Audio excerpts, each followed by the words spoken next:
उसकी समीक्षा, उन पर चर्चा हमें आगे के लिए बहुत उपयोगी हो सकती है।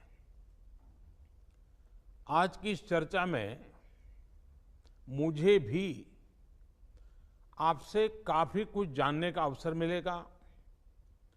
ग्राउंड रियलिटी क्या है उसको समझने का अवसर मिलेगा। आज की चर्चा के निकले पॉइंट्स, आपके सुझाव देश को आगे की रणनीति बनाने में अवश्य मदद करेंगे। साथियों, किसी भी संकट से निपटने के लिए टाइमिंग का बहुत महत्व होता है। सही समय पर लिए गए फैसलों ने देश में कोरोना संक्रमण को नियंत्रित करने में बहुत मदद की है। भविष्य में जब कभी भारत की कोरोना के खिलाफ लड़ाई का अध्ययन होगा तो ये दौर इसलिए भी याद किया जाएगा कि कैसे इस दौरान हमने साथ मिलकर के काम किया। कोऑपरेटिव फेडरलिज्म का सर्वोत्तम उदाहरण प्रस्तुत किया। साथियों, जब कोरोना दुनिया के अनेक देशों में चर्चा का विषय भी नहीं बना था, तब भारत ने इससे निपटने के लिए तैयारियां शुरू कर दी थी, फैसले लेने शुरू कर दिए थे। हमने एक एक भारतीय की जिंदगी को बचाने के लिए दिन रात मेहनत की है। बीते हफ्तों में हजारों की संख्या में हमारे भारतीय भाई बहन विदेश से अपने वतन वापस लौटे हैं। बीते हफ्तों में लाखों की संख्या में प्रवासी श्रमिक अपने अपने गांव पहुंचे हैं। रेल, रोड, एयर, सी सारे मार्ग करीब करीब अब खुल चुके हैं। लेकिन इसके बावजूद, हमारी इतनी जनसंख्या होने के बावजूद भारत में कोरोना संक्रमण उस जैसा विनाशकारी प्रभाव नहीं दिखा पाया जो दुनिया के और देशों में कोरोना ने आफत पैदा की है। दुनिया के बड़े बड़े एक्सपर्ट्स, हेल्थ के जानकार, लॉकडाउन और भारत के लोगों द्वारा दिखाए गए अनुशासन की आज भारी चर्चा हो रही है। आज भारत में रिकवरी रेट 50% से ऊपर चला गया है। आज भारत दुनिया के उन देशों में अग्रणी है जहां कोरोना संक्रमित मरीजों का जीवन बच रहा है। कोरोना से किसी की भी मृत्यु दुखद है। हमारे लिए किसी एक भारतीय की भी मृत्यु असहज करने देने वाली है। लेकिन ये भी सच है कि आज भारत दुनिया के उन देशों में है जहां कोरोना की वजह से सबसे कम मृत्यु हो रही है। अब अनेक राज्यों के अनुभव आज आत्मविश्वास जगाते हैं कि भारत कोरोना के इस संकट में अपने नुकसान को सीमित करते हुए आगे बढ़ सकता है, अपनी अर्थव्यवस्था को तेजी से संभाल सकता है। साथियों, बीते 2 हफ्ते के अनलॉक 1 ने हमें एक बड़ा सबक ये भी दिया है कि अगर हम नियमों का पालन करते रहें, सारे दिशा निर्देशों को मानते रहे, तो कोरोना संकट से भारत को कम से कम नुकसान होगा। इसलिए मास्क या फेस कवर, उस पर बहुत ज्यादा जोर देना अनिवार्य है, आवश्यक है। बिना मास्क या फेस कवर के घर से बाहर निकलने की अभी कल्पना करना भी सही नहीं है। ये जितना खुद उस व्यक्ति के लिए खतरनाक है, उतना ही उसके आसपास के लोगों के लिए भी। इसलिए 2 गज की दूरी का हमारा मंत्र हो, दिन में कई बार 20-20 सेकंड के लिए साबुन से हाथ धोने की बात हो, सैनिटाइजर का इस्तेमाल हो, ये सभी बहुत गंभीरता से किए जाने चाहिए। खुद की सुरक्षा के लिए, परिवार की सुरक्षा के लिए, विशेषकर घर के बच्चों और बुजुर्गों की सुरक्षा के लिए ये बहुत जरूरी है। अब तक लगभग सारे ऑफिसेस खुल चुके हैं।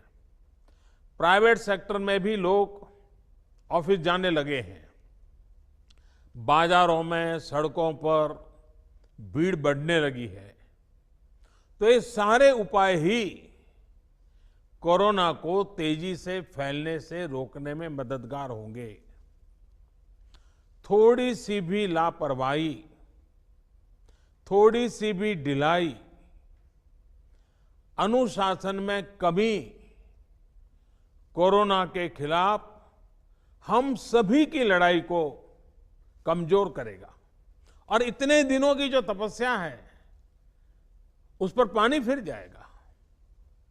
हमें इस बात का हमेशा ध्यान रखना है कि हम कोरोना को जितना रोक पाएंगे, उसका बढ़ना जितना रोक पाएंगे, उतना ही हमारी अर्थव्यवस्था खुलेगी, हमारे दफ्तर खुलेंगे, मार्केट खुलेंगे, ट्रांसपोर्ट के साधन खुलेंगे और उतने ही रोजगार के नए अवसर भी बनेंगे। साथियों, आने वाले दिनों में अलग अलग राज्यों में इकोनॉमिक एक्टिविटी का जिस तरह विस्तार होगा, उससे मिले अनुभव दूसरे राज्यों को भी बहुत लाभ पहुंचाएंगे। बीते कुछ हफ्तों के प्रयासों से हमारी अर्थव्यवस्था में ग्रीन शूट्स दिखने लगे हैं। पावर कंजम्पशन जो पहले घटता जा रहा था, वो अब बढ़ना शुरू हुआ है।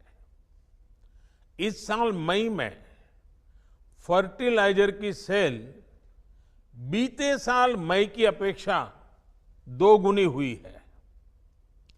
इस बार खरीफ की बुआई बीते साल की अपेक्षा करीब 12-13% ज्यादा हुई है।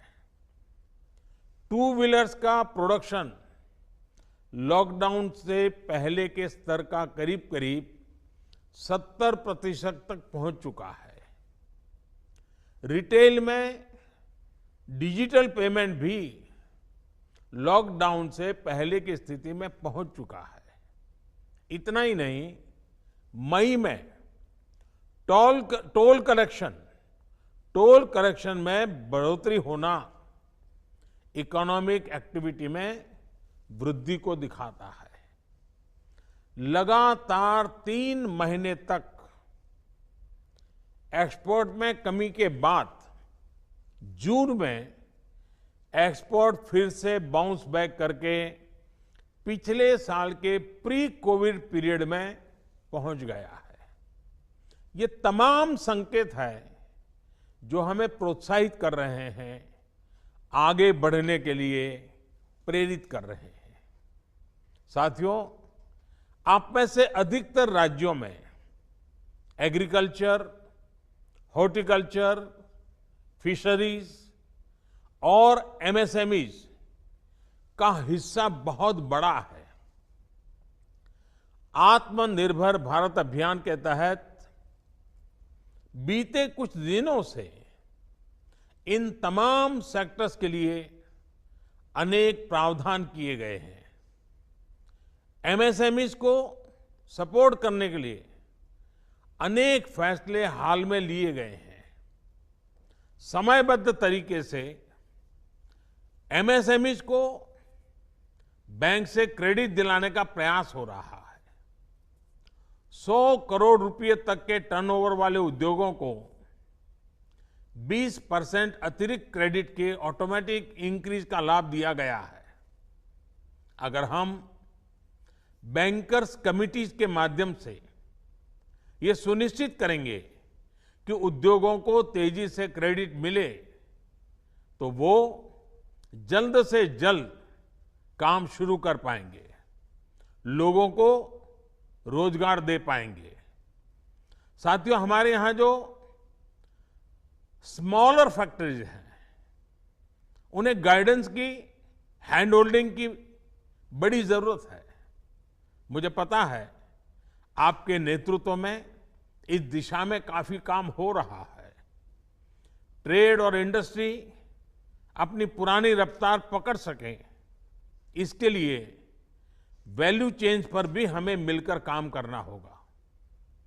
राज्यों में जहां कहीं भी स्पेसिफिक इकोनॉमिक एक्टिविटी पॉइंट्स हैं, वहां 24 घंटे काम हो, सामानों की लोडिंग अनलोडिंग तेजी से हो, एक शहर से दूसरे शहर तक सामान जाने में स्थानीय स्तर पर किसी तरह की दिक्कत ना हो, तो इकोनॉमिक एक्टिविटी और तेजी से बढ़ेगी।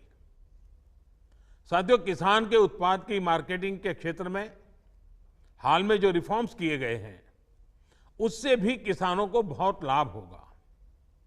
इससे किसानों को अपनी उपज बेचने के लिए नए विकल्प उपलब्ध होंगे, उनकी आय बढ़ेगी और खराब मौसम के कारण, स्टोरेज के अभाव के कारण उनको जो नुकसान होता था, उसे भी हम कम कर पाएंगे। जब किसान की आय बढ़ेगी तो निश्चित रूप से डिमांड भी बढ़ेगी और राज्य की अर्थव्यवस्था की गति भी बढ़ेगी। विशेष तौर पर नॉर्थ ईस्ट और हमारे आदिवासी इलाकों में फार्मिंग और हॉर्टिकल्चर, इसके लिए अनेक अवसर बनने वाले हैं। ऑर्गेनिक प्रोडक्ट्स हो, बाम्बू प्रोडक्ट्स हो, दूसरे ट्राइबल प्रोडक्ट्स हो, उनके लिए नए मार्केट का द्वार खुलने वाला है। लोकल प्रोडक्ट के लिए जिस क्लस्टर बेस्ड रणनीति की घोषणा की गई है, उसका भी लाभ हर राज्य को होगा। इसके लिए जरूरी है कि हम हर ब्लॉक, हर जिले में